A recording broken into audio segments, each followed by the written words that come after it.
গুলশান এভিনিউয়ের ১৯৬ নম্বর বাসায় ঢুকছে খালেদা জিয়ার মরদেহ গাড়ি। এখানে রয়েছেন তারেক রহমান, বিএনপি চেয়ারপারসন ও সাবেক প্রধানমন্ত্রী খালেদা জিয়ার মরদেহ আজ বুধবার সকাল ৯টা ১৭ মিনিটের দিকে বাংলাদেশের পতাকায় মোড়ানো একটি গাড়িতে এভারকেয়ার হাসপাতাল থেকে গুলশানে নিয়ে যাওয়া হয়। খালেদা জিয়ার মরদেহ দীর্ঘদিনের বাসভবন ফিরোজায় নেওয়ার কথা ছিল, তবে গাড়িটি তারেক রহমানের গুলশান এভিনিউয়ের ১৯৬ নম্বর বাসায় নিয়ে যাওয়া হয়। এখানে নেতাকর্মী ও স্বজনরা তাকে শেষবারের মতো শ্রদ্ধা জানাবেন। গুলশান থেকে খালেদা জিয়াকে জানাজার জন্য নেওয়া হবে মানিক মিয়া এভিনিউয়ে। জানাজা শেষে তাকে দাফন করা হবে তার স্বামী ও সাবেক রাষ্ট্রপতি জিয়াউর রহমানের কবরের পাশে। এভারকেয়ার ও তার আশেপাশে এলাকায় নিরাপত্তা জোরদার করা হয়েছে। Special security force, president guard, border guard Bangladesh, police, RAB সহ আইন শৃঙ্খলা রক্ষাকারী বাহিনীর সদস্যরা সেখানে রয়েছেন। কাঁটাতারে ব্যারিকেড দিয়ে ঘিরে ফেলা হয়েছে হাসপাতালের প্রধান ফটক।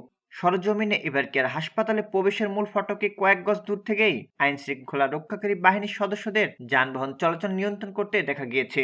হাসপাতালের রোগী ও তাদের স্বজন ছাড়া কাউকে ঢুকতে দেওয়া হচ্ছে না। পরিচয় এবং হাসপাতালে আসার কারণ খুঁজে দেখা হচ্ছে।